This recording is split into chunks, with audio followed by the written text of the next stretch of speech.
Le capitaine Ibrahim Traoré est de lire son discours ce 31 décembre 2024. Il relève le défi, le concret et ce qui reste à faire. Capitaine Ibrahim Traoré est un homme de vision.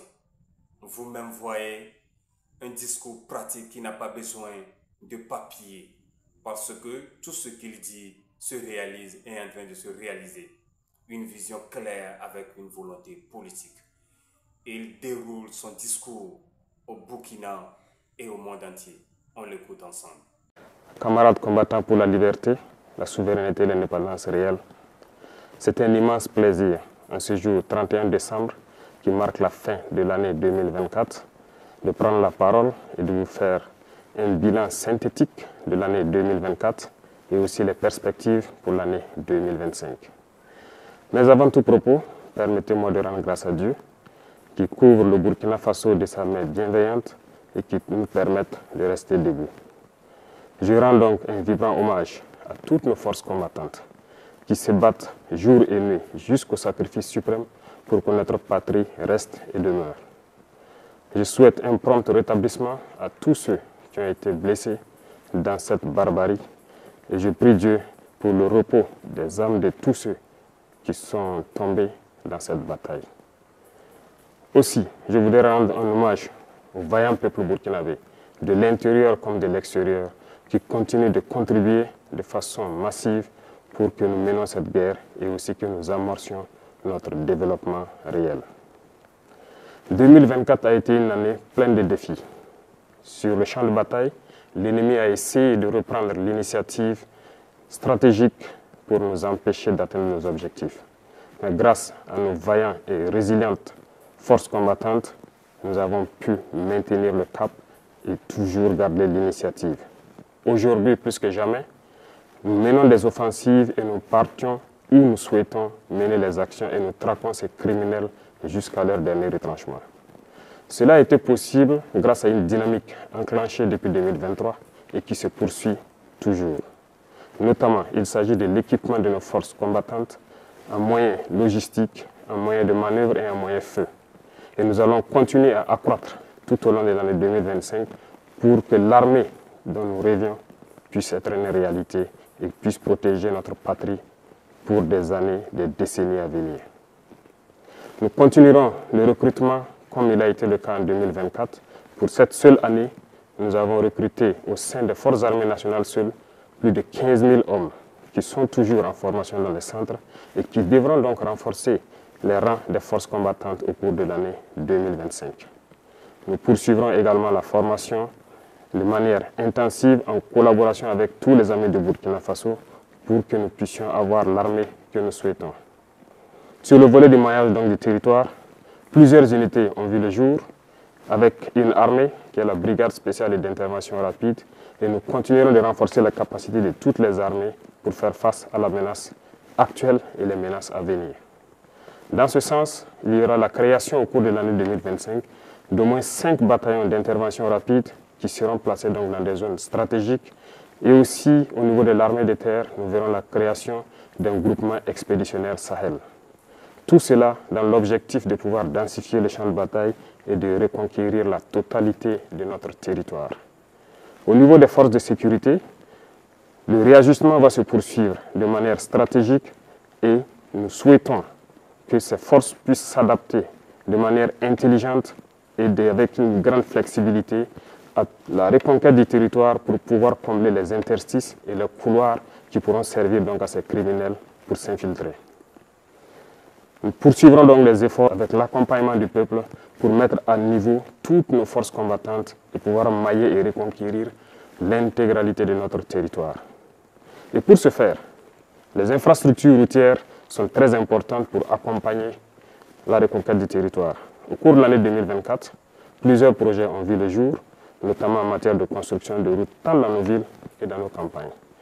Dans ce sens également, il a été créé l'initiative Faso Meabou, qui devra donc à terme pouvoir doter chaque région d'une brigade de construction de routes. Déjà, les équipements pour les premières brigades sont en route et dans quelques jours, elles pourront être opérationnelles et devront commencer à agir pour le bonheur donc de nos forces combattantes pour leur mobilité sur les champs de bataille et aussi doter certaines zones qui depuis là n'ont pas de route, de bonne route pour qu'ils puissent communiquer. Qui parle de route, parle aussi d'écoulement de nos produits. En ce sens, nous avons intensifié en matière d'agriculture notre production cette année 2024. Les résultats sont très satisfaisants et nous rendons grâce à Dieu qui nous a permis d'avoir une très bonne pluviométrie sur l'ensemble du territoire national. La production a été exceptionnelle et nous allons poursuivre dans ce sens.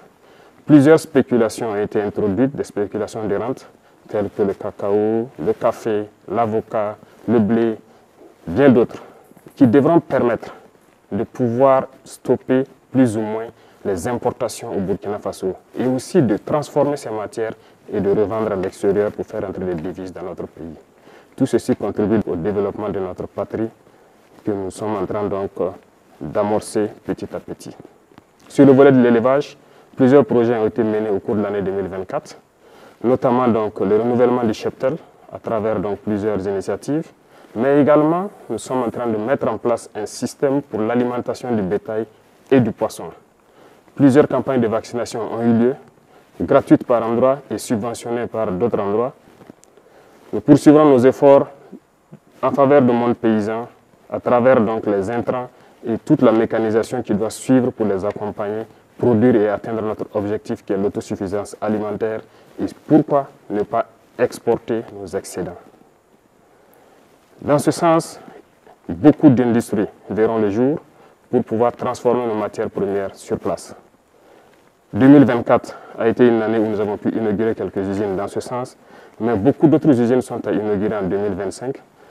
Certaines dont vous avez assisté à la pose de la première pierre, mais d'autres également dont la pose de la première pierre n'a pas fait l'objet de communication. Et nous continuerons dans ce sens pour pouvoir transformer nos matières premières sur place pour le bonheur des Burkinabés et exporter ce qui est transformé sur place. C'est dans ce sens que nous pourrons donc faire tourner notre économie à l'intérieur et éviter les importations de l'alimentation au profit de nos populations. Sur le volet de l'économie, beaucoup d'efforts ont été faits et c'est le lieu pour moi de féliciter tous les acteurs qui ont permis donc au Burkina Faso de toujours garder la tête haute face à l'adversité. Nous poursuivrons donc notre effort dans ce sens et beaucoup de fonds ont été réajustés pour pouvoir prendre en compte donc les aspirations de la jeunesse. Dernièrement, l'Agence nationale donc pour la finance inclusive a été créée et l'objectif est de pouvoir octroyer des prêts aux jeunes et de pouvoir suivre leurs activités. Le ministère de la Jeunesse a été instruit de créer des cellules qui vont suivre donc les projets que les jeunes vont porter et qui pourront donc être financés à travers ces instances que nous avons créées. Au cours du premier trimestre de l'année 2025, nous allons tout faire pour accélérer la mise en place de ces cellules parce qu'il ne s'agit pas juste de donner un prêt à un jeune et de le laisser à lui-même. Nous voulons donner le prêt et suivre l'exécution du projet pour lequel il a pris le prêt pour que ça lui profite et que ça profite à d'autres Burkinabés et créer de l'emploi. Nous allons poursuivre les efforts dans le sens donc de l'économie et du commerce pour que notre jeunesse puisse s'épanouir pleinement avec les ressources de leur pays. Dans le domaine des mines, nous avons repris la main sur nos ressources naturelles. Les métaux comme l'or, l'argent, le cuivre et j'en passe doivent être exploités par les Burkinabés. Et nous sommes en train de découvrir petit à petit l'expertise nationale qui permet d'exploiter ces ressources sur place pour le bonheur donc, du peuple burkinabé. Ainsi, nous encourageons les semi-mécanisés et très bientôt, des mines industrielles doivent voir le jour par des Burkinabés et pour le Burkina Faso. Et l'État met tout en œuvre pour pouvoir donc exploiter cette expertise locale au profit donc, de notre patrie. Dans le domaine de l'environnement, plusieurs projets verront le jour. Nous escomptons créer dans chaque province un bosquet. Et les types de bosquets qui doivent comporter des plantes médicinales et des herbes qui pourront être utilisées par nos radiopraticiens et même par nos chercheurs. L'Institut de recherche en sciences de la santé a fait ses preuves à partir de nos plantes locales.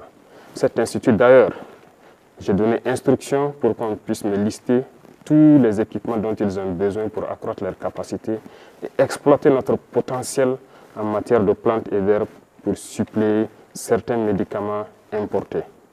Nous allons poursuivre dans ce sens pour que nous puissions nous soigner nous-mêmes à travers nos plantes. Et donc le ministère de l'Environnement est en train de tout mettre en œuvre pour que ce projet donc voit le jour en 2025.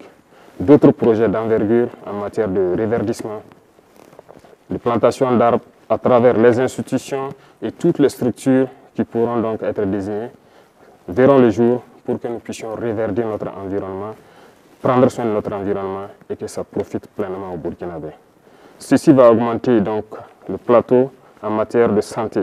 Nous sommes en train de faire beaucoup d'efforts pour que le plateau technique des différents centres de santé et des hôpitaux puisse se rehausser. Des dotations ont eu lieu en 2024, notamment en termes de matériel médical, mais également 2025 verra le jour d'une nouvelle dotation d'équipements médicaux et surtout de centres de santé à travers l'initiative pour la santé. Les infrastructures sanitaires seront construites dans plusieurs communes parce que nous voulons faire muter nos centres de santé de promotion sociale en centres communaux qui doivent donc avoir un plateau technique assez fourni en laboratoire, en imagerie pour pouvoir s'approcher des centres médicaux avec antenne chirurgicale. L'objectif est de rapprocher les populations rurales des soins de santé primaires et de pouvoir faciliter un certain nombre de choses dans ce domaine. Parlant donc d'éducation, plusieurs réformes ont été entamées. Peut-être lentes pour certains, mais il faut aller lentement et sûrement. Parce que le système éducatif dans lequel nous nous trouvons est profondément axé sur un système qui forme plus des diplômés et non des gens capables de travailler et de produire de la richesse. Malheureusement, c'est le constat, mais nous sommes à pied d'œuvre pour d'abord changer les infrastructures scolaires et les adapter, les moderniser.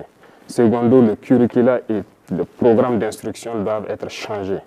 Petit à petit, nous voulons muter donc de l'enseignement général vers l'enseignement technique et professionnel. Cette mutation est en cours et cela va demander un peu de temps pour que nous puissions être dans les normes que nous souhaitons. Tous les secteurs seront visités dans le domaine de l'éducation et c'est pour cela que l'initiative pour l'éducation de qualité pour tous a été créée et déjà les premières pierres des centres modernes que nous souhaitons ont été posées et les constructions vont se poursuivre tout au long donc de l'année 2025. Camarades, dans le domaine donc de l'administration, comme vous avez été témoin du dernier procès de détournement de fonds dans notre administration, cela montre combien notre administration n'est pas en adéquation avec les aspirations du moment. Aussi, les procédures sont obsolètes. Voilà pourquoi beaucoup de mesures sont en train d'être prises pour que cette administration redevienne fonctionnelle comme on le souhaite. La CRD a été mise en place dans ce sens et nous travaillerons à ce que dans le mois de janvier, elle soit opérationnelle et que les citoyens puissent dénoncer des cas de dérive et de manquement, de dysfonctionnement dans notre administration.